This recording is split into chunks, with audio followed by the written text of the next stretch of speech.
friends, I am Vidushi and today I have brought first chapter of biology, that is life processes. So what are life processes? Before going to that, we will learn what are living things and what are non-living things. So living things are those biotic components of the surrounding which can move, which can locomote from one place to another. The movement can decide whether something is alive or not. Something movement is important in every living being, and if movement is not there, then we can say it is non-living thing. So living things are moving from one place to another. For example, animals, humans, birds, and many more. So you can also understand this that plants are also moving.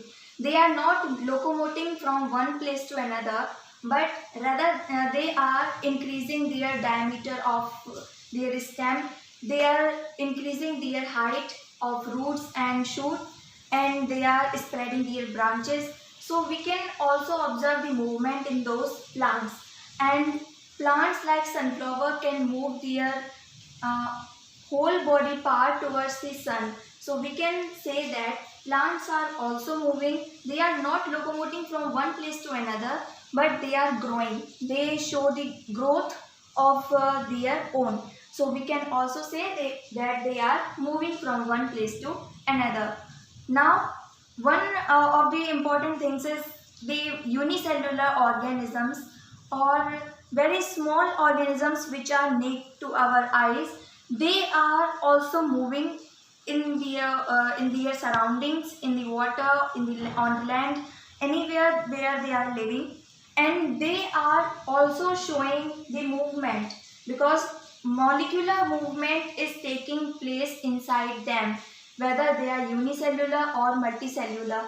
So movement is taking place inside their body, and motion of the molecules between in their body of particles is happening inside them. So we can also say that they are living things. So now we have cleared what are living things and non-living things. Now we will discuss what are life processes and what are the types of life processes.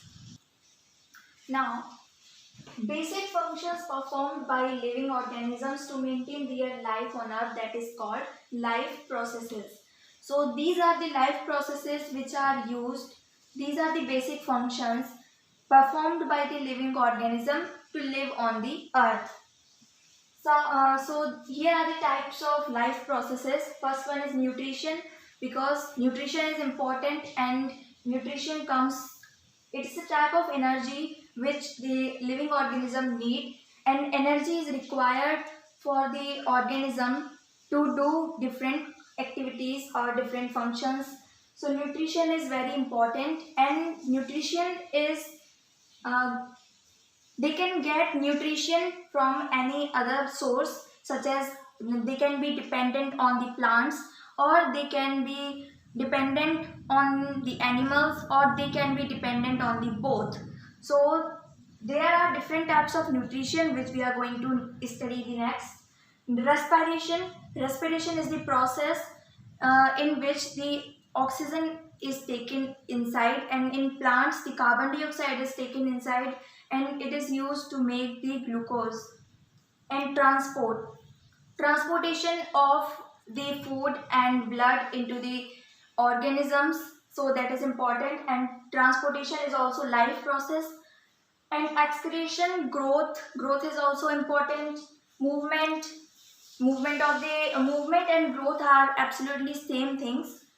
Control and coordination and reproduction, these two topics we are going to discuss in the next chapters. So firstly we are going to discuss these 6 topics in this chapter. So first start with the nutrition. What are the nutrition types, and how do the organisms need they get nutrition from different sources. Nutrition is the process of intake of nutrients and utilize it to get energy. So this is done by an organism. They are getting their food by the different means. They can be autotrophic or heterotrophic. So nutrients, they are getting nutrients. So now what is nutrients?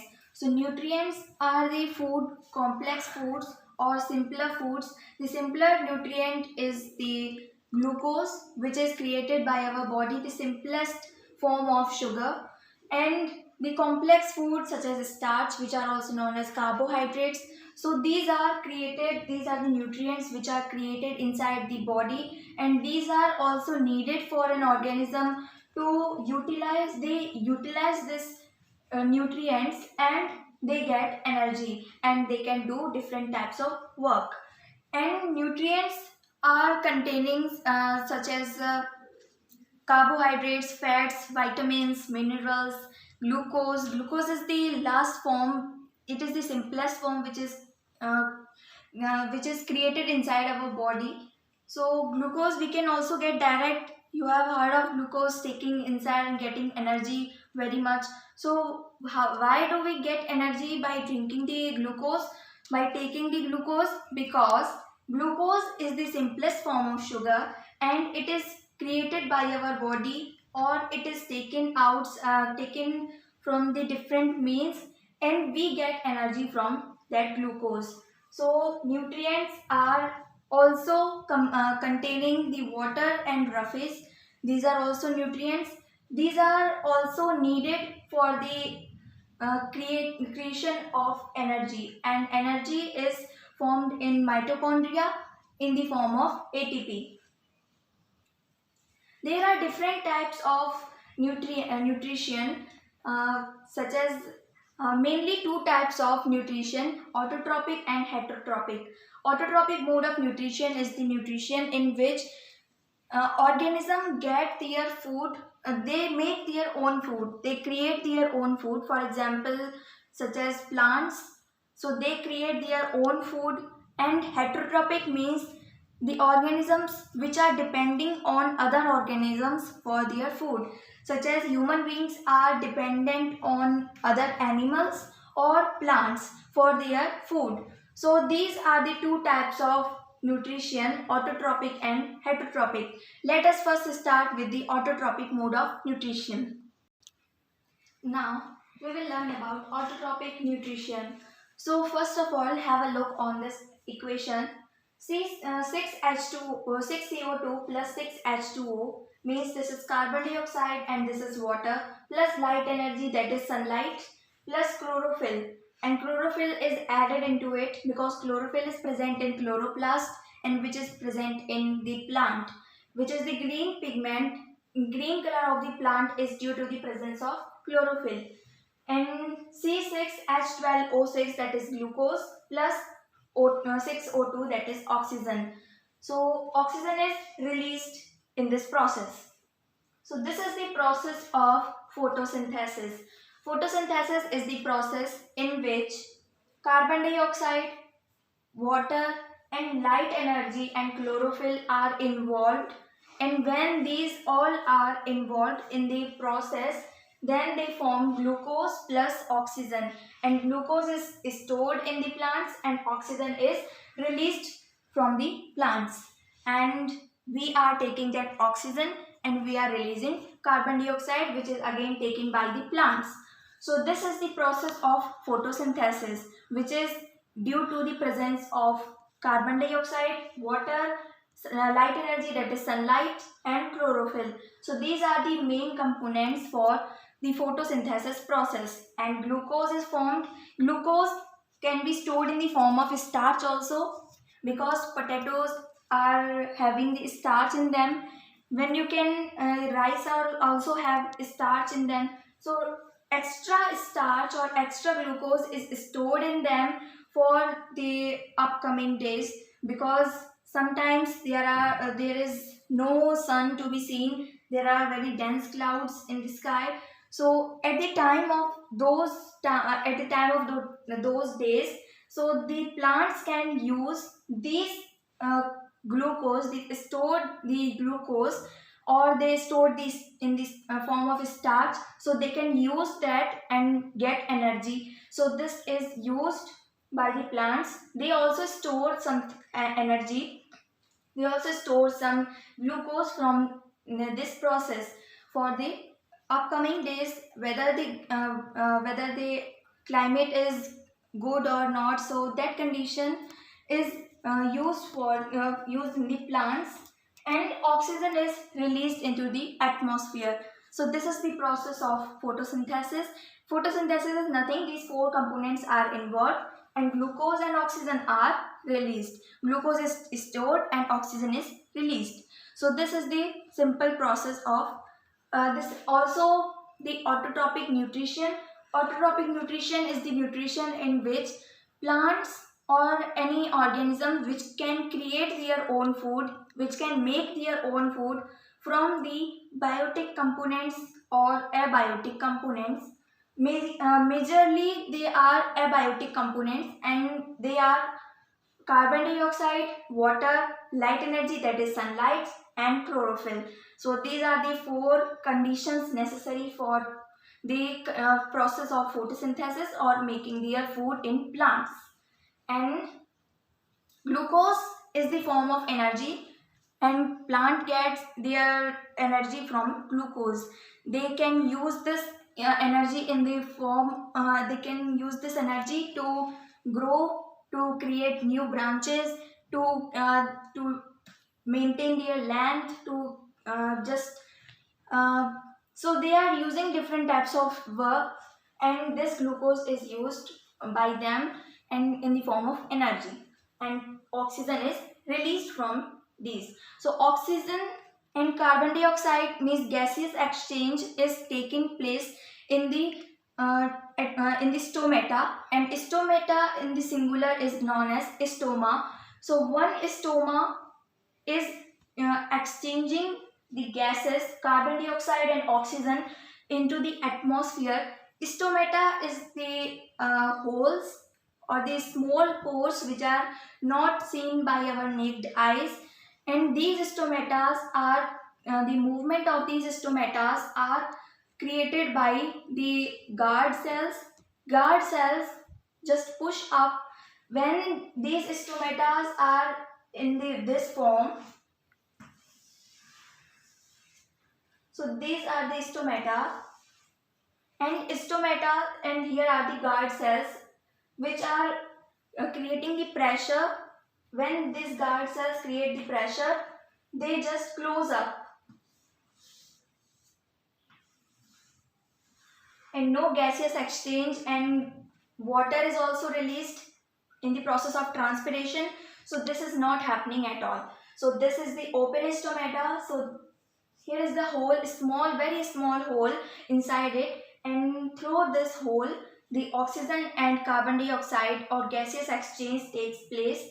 When these when these stomata are open, then the gaseous exchange takes place, and when they are closed, then no gaseous exchange or transpiration takes place.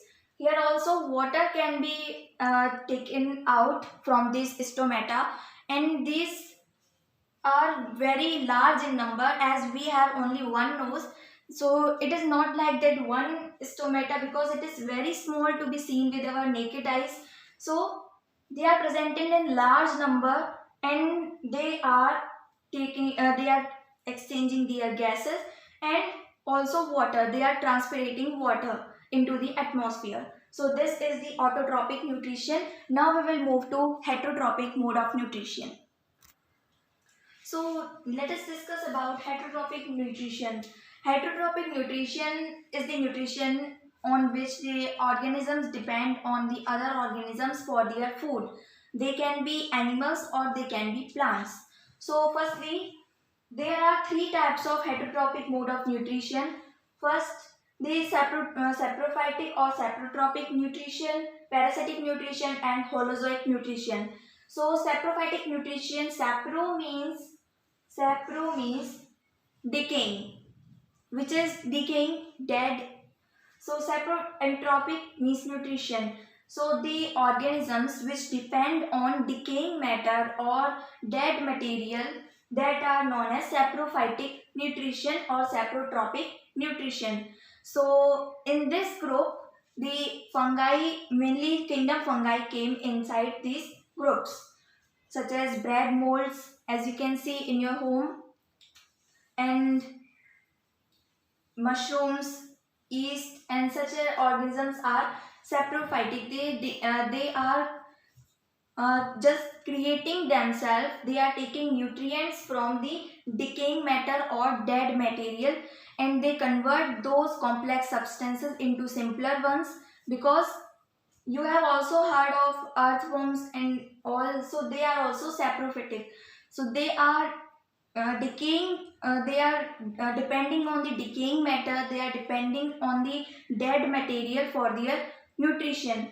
Now parasitic nutrition is the nutrition in which organisms are taking food from other organism without killing it. As you have heard of lion killing the deer for their food, so in parasitic nutrition the organism is not killing the another organism. The organism which is obtaining food, which is eating food, which is getting food is known as parasite, and the organism from which the nutrient is coming out, nutrition is coming out, that is known as host. So this parasitic or parasites are living on the host. They are living on the host body and taking their nutrition. They can be take their nutrition in the form of blood or in the form of nutrients. So mainly roundworms and leeches, and such examples. You have heard of plant Cascuta, which is also known as Amar Bale in Hindi. So these are depending on the other organisms for their food. They do not totally kill the plant. The Amar Bale, or you have heard of Cascuta, they are getting their nutrients from the trees, and until the tree is dead, they are alive. They are getting their nutrients from that healthy tree, and after they continue time, after the certain period of time, the tree which is the host, they are dying, the trees are dying. Why? Because Cascuta is taking the nutrients from it, and they do not have the particular nutrients for their own cell body or their own body. So that is why the fulfill of nutrients is not happening, and that's why they are dying. And when the tree is dead, or when they lose their ability to create nutrients, then the Cascuta is also dead. So they cannot live without the host. And for example, roundworms, so they are also creating inside, they are creating their nutrients, they are getting their nutrients from the other host bodies. And you have also heard of uh, different leeches. They are sucking the blood from the body of animals or humans. So there are different varieties of parasitic nutrition in our surrounding. Next is holozoic nutrition. Holozoic means they are depending on the soil food, the food which is getting from the soil. So for example, the plants are also obtaining from the soil. So they are mainly dependent on the soil food. They are dependent on the plants, or they are killing the other animals. They are not parasitic. Parasitic parasites are keeping the host alive. They do not totally kill the host, because until the host is dead, they are getting their nutrition from that host. So holozoic nutrition is further divided into three: carnivorous, omnivorous, and herbivorous. Herbivorous animals are those which eat plants, which are dependent on the plants, green leaves, etc. And carnivorous are the carnivorous are the organisms which are depending on the other organisms. They are killing the other organisms and getting their nutrition from other organisms. And and omnivorous are those animals or those organisms which eat both plants and both animals. So both plants and animals are involved in it. For example, man, human, So they are eating plants also and they are eating animals also. So holozoic nutrition is further divided into three groups: carnivorous, omnivorous and herbivorous. So now let us move to next. Next is holozoic nutrition in plants. Yes, holozoic nutrition in plants. Even plants are dependent on other plants, and even plants are dependent on animals, means small insects. So plants are dependent on insects. They are known as insectivorous plants, such as Venus flytrap, sundew, and pitcher plant. So these are the examples of the holozoic nutrition in plants. So when we take an example of the Venus flytrap, so it is this in the shape of like this. So these are the two leaves which have in the inner surface of those leaves, they have the nectar, and insects are attracted towards the nectar, such as butterflies and houseflies, mosquitoes. So these insects are attracted towards this nectar, and when they are sitting on that nectar, they get stuck into it and they cannot move from that place. So it acts like a glue or fevicol. So they get stuck into that nectar, and slowly these leaves come closer and closer, and they trap those insects in between these leaves. So these leaves are closed, and then the juices are released, then the acids are released in those insects are digested by these plants. So Venus flytrap, as the name is suggesting, trap. It is a trap like it. So it is a trap for the insects, and pitcher plant, and also sundew has also the same things. Sundew has the sticky, very sticky nectar like the Venus flytrap, but it is in the form of sun. Uh, this is the plant of sundew, and here these spores are uh, uh, these spores are creating outside, and here on the top of these spores the nectar is stuck, and these are very dense, so that the animals or the insects which are attracted towards them, they cannot be getting outside from these nectar or from this trap. So these are very dense. So this is the sundew, and pitcher plant is also, it is looking very beautiful, but actually it is very harmful. It is like this. Here is the plant, here is the stem of the plant, and the stems are just coming out from the plant, such as this is this branch. It is not a stem, it is branch of the plant, and it is coming out and just creating the S shape, and here the pitcher like structure is present, and at the top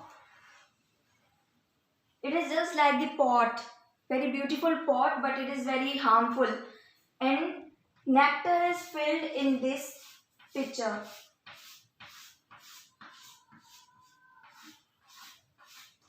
And it has a flap-like structure on its top, like that.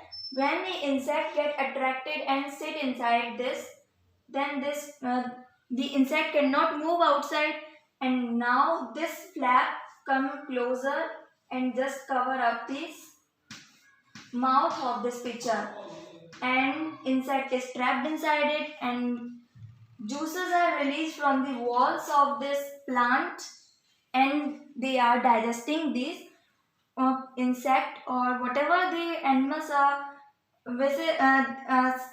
These are not such a big, but very small, just is on the size of this, because these are creating, these holozoic nutrition is important for them because the soil is not very fertile and soil is not rich in in the nitrogen.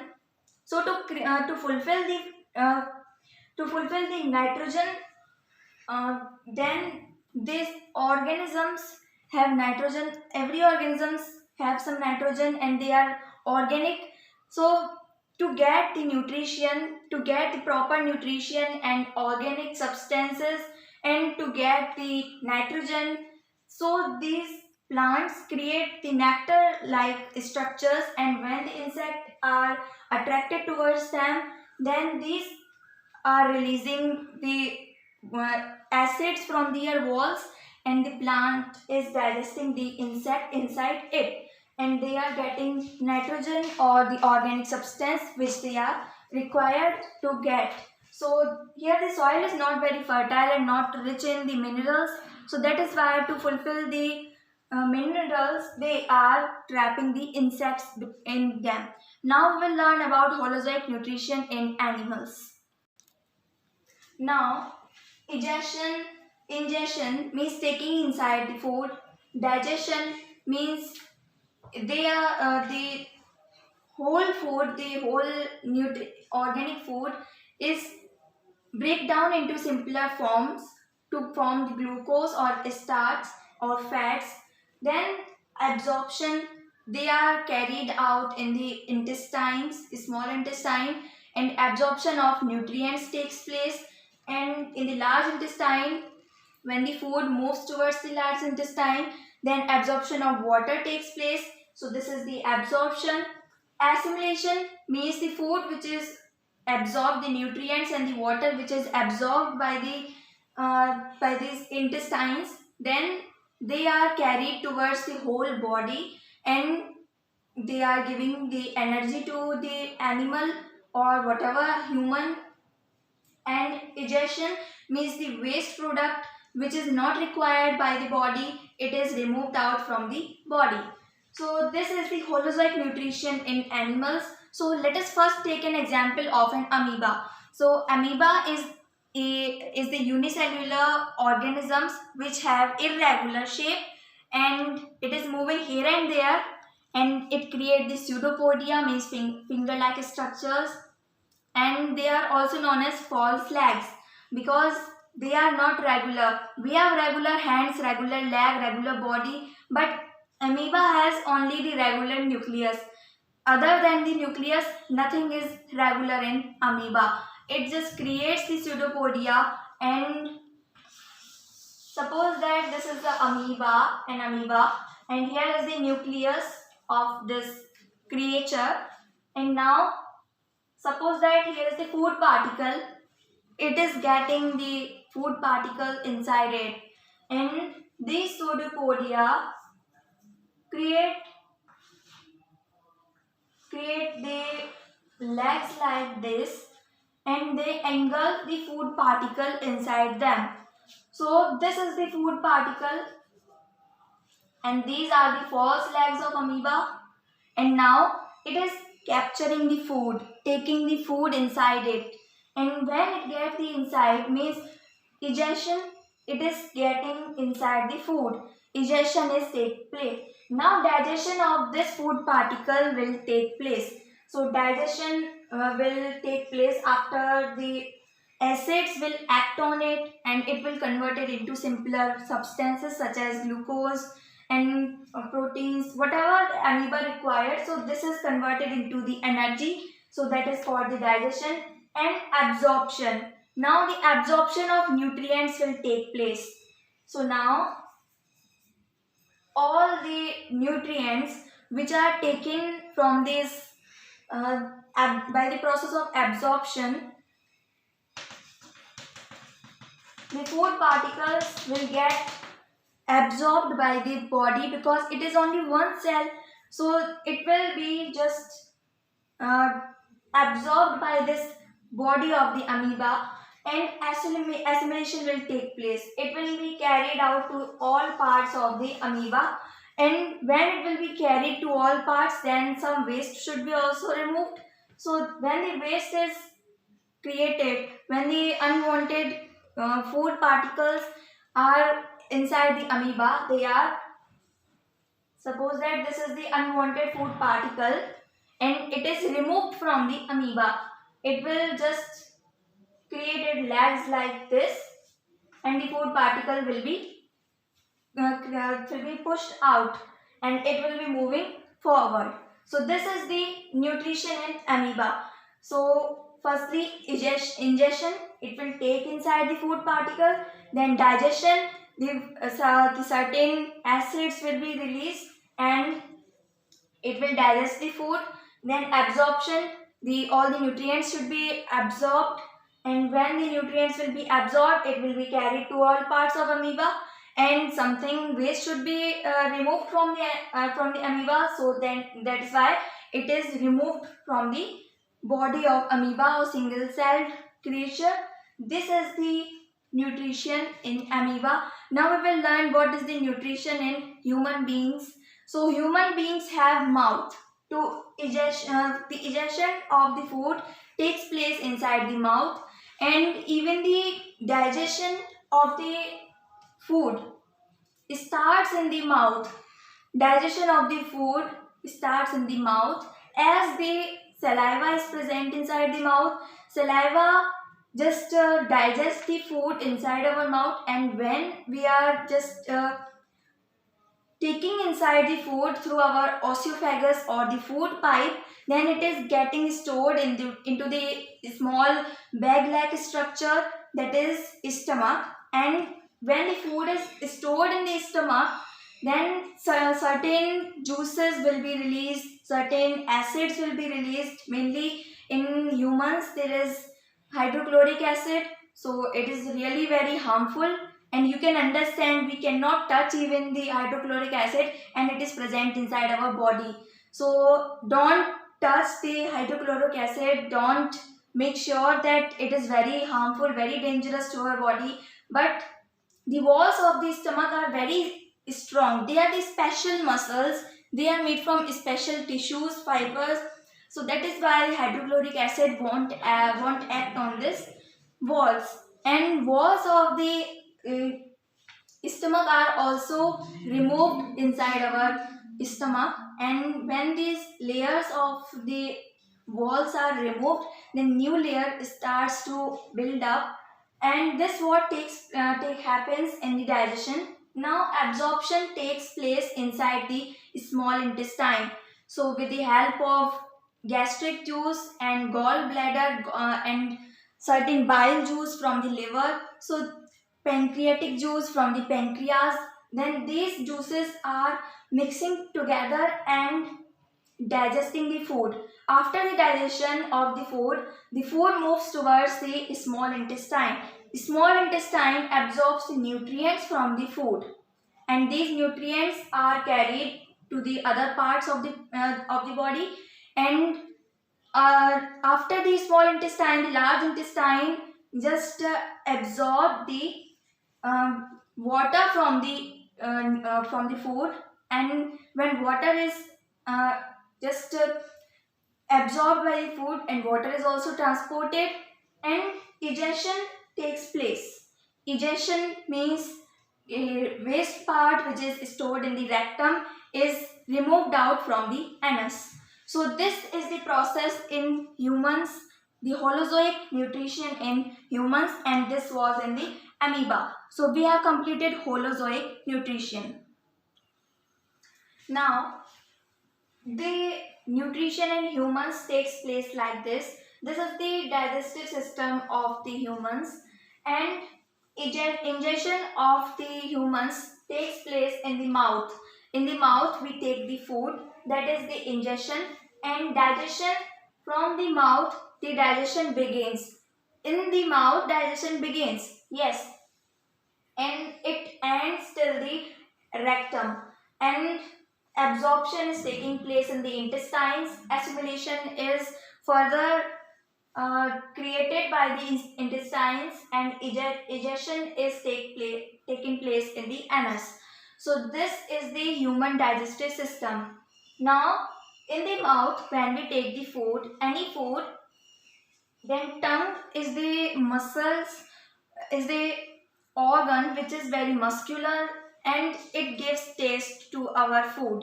So without it we cannot taste different food, otherwise we will be eating only single type of food. We cannot taste any other food.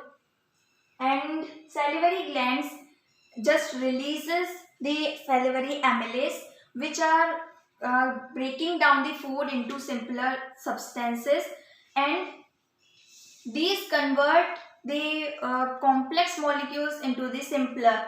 And when the salivary amylase is acting on the food, then the food is easy to chew.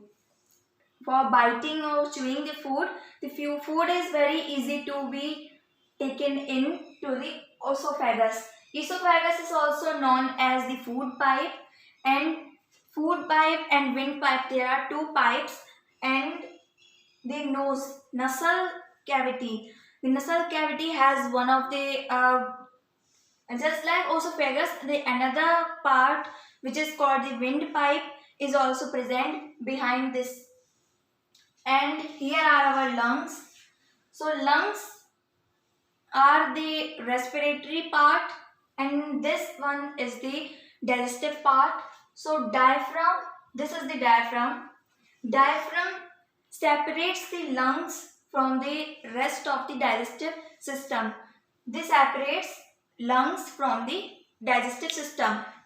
So through the esophagus, the food is getting down inside the esophagus, and here the muscular walls of this food pipe just contract and relax rhythmically, and after some time it contracts and relaxes, so that the food can be moved down from one place to another, and thus the food is getting down slowly and it reaches the stomach.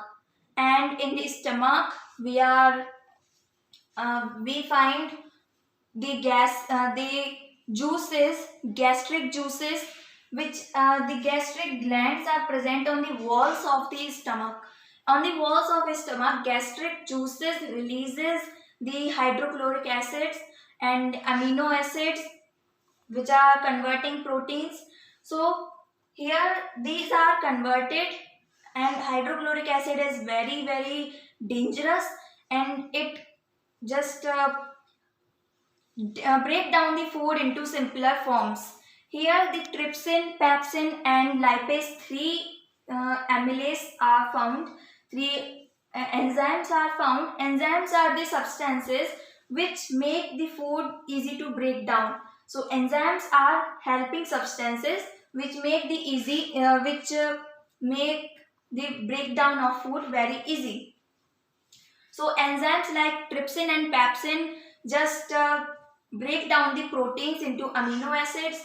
They are further simpler forms, and lipase acts on the fats, and fats are converted into fatty acids. And fat is present beneath the skin, beneath the layer of the skin, beneath the dermis. So fat layer is also important. Nowadays everyone is thinking of just dieting, maintaining our body, but fat layer is also very important, because if you get some cut or wound your some place, and the blood is flowing very in the very large amount, blood is just flowing. So if there is no fatty layer beneath your skin, then blood will clot a lot, the blood loss will be more. And if you have the fatty layer, then it will maintain the blood pressure, or it will stop the blood clotting. For more blood loss cannot take place. So fatty layer is also very important, but the amount of more fatty layer is not so good. So too much of fat and too much of thin is not good. So be healthy, maintain your physique, and it is important to have fatty layer, but a thick fatty layer can also harm you. And fatty layers are also present over the skin of over the organs. They cover the organs, because heart is also covered with the fatty acids, fatty molecules. fat molecules, and all of the organs, mostly organs are covered with fats because to protect themselves from the winter. When we are feeling too cold, then our skin is the sense organ, so it is feeling very cold, but beneath the skin there is a fatty layer, and even in the polar bears and penguins also have a very thick fatty layer, so it protects against the cold, very extreme cold, and thus the internal organs remain warmer, and outside of the organs is also covered with fatty layer, and this fatty layer protects the organs against the very extreme cold. And some of the blood clotting also prevents from this, so fatty layer is also important, and too much of fatty layer is also very bad, so the normal fatty layer is important. Now the lipase acts on the fats, and it converts it into the fatty acids, and trypsin and pepsin are the two enzymes which convert proteins into amino acids. Now here, after getting into the stomach, this food is very highly acidic, and too much of acid is harmful to our organs. They can even just melt down. You have heard of acid attacks, so this one of skin burns out. And even in the chemistry lab, if you are some mixing some chemicals together, and if you just split down some chemicals, then your hand or whatever body part is in the contact with the chemical, it will be burning out. So it is not burning with the fire, but it is giving very pain, and it is just melting down, so you can understand without any burning how can be it feeling. So now this acidic food should be neutralized. Now to neutralize the acid, we have to add some base, which we have learned in the second chapter of chemistry. So acids and bases when combined together, then they make the neutral. So the basic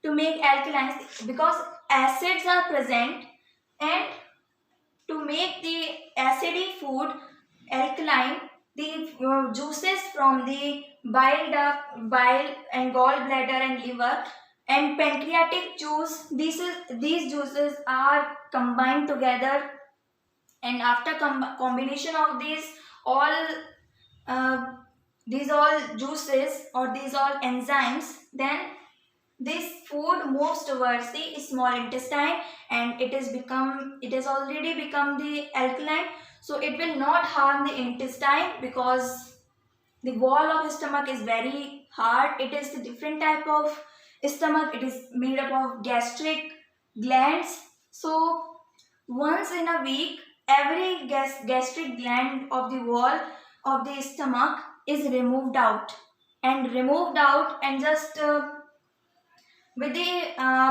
excretion process, this whole wall of acid or whole wall of stomach is removed out. So you can understand how acidic it is. So to protect this layer of stomach, we have in the stomach, we have the mucus around its wall. So mucus protects against the hydrochloric acid, so that the wall cannot break down or melt down. So stomach is very hard organ, and now liver is very large organ. It is the largest organ in our human body. Now small intestine is the longest organ, because it is just coiling down here and there, and when you will just straight down, then it will be normal. In normal human beings, the small intestine can be 9-meter long, so you can understand how long it is. So it is just coiled out inside our stomach, below the stomach, and it is very coil shaped organ, and it is just kept out inside and 9-meter long, and also it has some width also. So you can understand how long it is. So it is the longest organ in our digestive system, that is small intestine. So small intestine starts from the end of the stomach. In the end of the stomach, the small intestine starts, and it is coiling down in the different shapes, and food is the nutrients from the food is absorbed from this small intestine, because in the wall of small intestine we have villi, villi. So these are the finger like projections. Suppose that this is the wall of the small intestine, and it has these shapes are called as villi. These have the large surface area. This increases the surface area of the small intestine, and these have very capillaries, very much high blood filled capillaries, and these capillaries absorb the nutrients from the food which is coming out from the stomach, and carrying the juices such as bile juices, and uh, from the pancreas they get pancreatic juice. So such juices are mixed within it, and this villi just capture down the nutrients which are present in the food, and when nutrients are absorbed, when nutrients are sucked from it, then it is moved towards the large intestine. And in the large intestine, when the food is moved towards large intestine, they have further villi. Large intestine also has same structures, but they absorb nutrients along with water. So mainly water or absorption of water takes place inside the large intestine, and nutrients are absorbed in the small intestine mainly, but something can be absorbed, but mainly food or nutrients are absorbed by the small intestine, and water is absorbed by large intestine. So this is the work of large intestine. Then food is moved further, and it is stored in the rectum. So rectum is the place, it is the bag like structure, and when it gets filled completely, then it pushes down the food, because more food is coming towards it, and it is creating a pressure, and when you are feeling pressure, then you go and just then the undigested food is removed out from the anus. So the digestive system starts from the mouth and end at the anus. So this what is the digestive system. And one thing also should be noted here, this stomach is in the shape of this, and here we have some barriers like or we have some muscles which are covering this stomach, because when we just lie down after eating the food, when we lie down on the bed, then this this wall just flows up, so that the food cannot come out into the esophagus, otherwise you will be vomiting. So this what happens for vomiting is this same thing, when this muscle cannot control the food and it come out from the esophagus, and you are vomiting on the ground. So the lie down posture must be in the left side of the person, because this one is the left side. So left side, when you will just tilt down this, when you will just tilt down this, like when this head will be here and legs will be there, then this all food will be stored down in this form. Just tilt down the mobile, and then you can see this is the position of the food. And when food is in this position, because when you will tilt down this stomach, then it will be looking like this.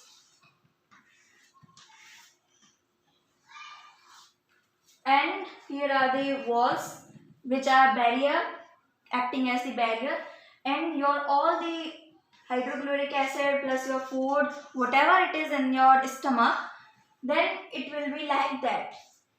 But otherwise, if you are sitting, if you are lying down in the right side, then this just opposite, because here no pressure is creating on this wall, no pressure is exerting by this food on this wall, so there must be no problem, no vomiting like feelings. So if you just tilt down it, if you just sit down in the right position, in your right, then what will happen, it will be like this. Here are the walls and your food will be in this position, so it will create a pressure, it will create a pressure on your esophagus and on this wall. And when this wall cannot hold the pressure of this food or the whatever inside your stomach, then it will be coming out as vomit. So maintain your posture while lying down, or you can lie down in the straight position or either in the left position. So maintain that you will not lie on the upside down position, otherwise your stomach will be having the more pressure and you will vomit out at night. So maintain your posture, try to lie down in the left side, that's better because it will not create much pressure on this wall. So diaphragm is nothing but these are the this is the barrier like structure which acts between the lungs and the other digestive parts of the body. It divides the two parts.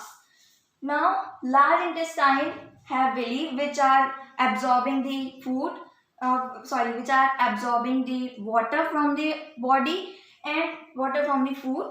And small intestine is the longest organ which is having larger surface area due to this villi, and these are finger like structures and these are rich in blood vessels and it is having capillaries. So this increase the surface area of this small intestine, and thus it is the longest organ of our body, and the liver is the largest organ in our body. So different juices are just mixed up to digest the food. So this is the digestion process in the body of human. Now salivary glands, there are three salivary glands. uh, Two are above our mouth below the nasal cavity. This one is the nasal cavity, and above the mouth and below the nasal cavity means between them there are two salivary glands present on the top and one is at the bottom. So these are the three salivary glands which are digesting food and which are helping in chewing the food very easily.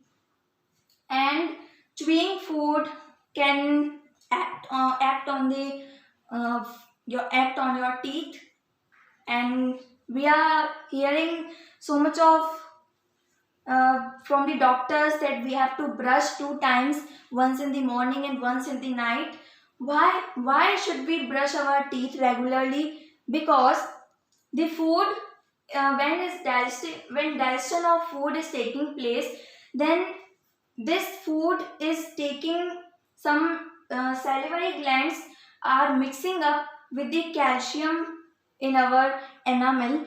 When calcium salts are mixed with the salivary glands, then the calcium salts are present in the uh, enamel of tooth. On the enamel of the tooth, the calcium salts are present, and when these calcium salts are absorbed from it, then the food is uh, touching the teeth, and when they come into contact with the teeth, then some food is just going downwards and some is stucking in the teeth. And when that food is stucking in the teeth, then it will bacteria will the bacteria are also present in our teeth, and when those bacteria create the acids to digest the food, then they form yellow colored uh, yellow colored covering over your teeth, and when those yellow color covering will enter your, and those make the cavities between, cavities are the holes, those are the holes between your teeth. And when one teeth are when two teeth are touching together, then it will be moving from one place to another, so cavities will be more.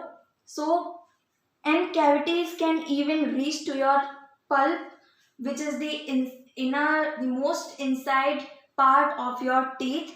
And teeth are also having the blood circulation, those are also supplied with the blood.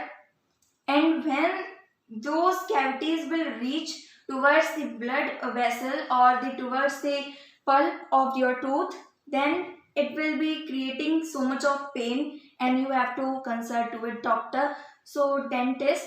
So instead of going there, you can also prevent it, because these bacteria are creating acids, and we need bases to neutralize them. So acids and bases are reacting together to neutralize this process. And when we are drinking water, this water is not reaching towards these cavities, and when these cavities are not filled with water, then again acids are acting on them, and it will reach towards it. And this is the main process why we are brushing our teeth, because the toothpaste have the base, they are the basic solutions, and bases neutralize the acids, and that is why the bacteria cannot grow up into that particular cavity, and your teeth will be remaining just sparkling white and brighter. So maintain your teeth, and do remember what are the, these are the simpler substances. So we have completed the nutrition part here. So this is very long one, nutrition is the longest one in this chapter. So we have completed the nutrition. Now we will move to the further explanation in the next video. Thanks for watching this video.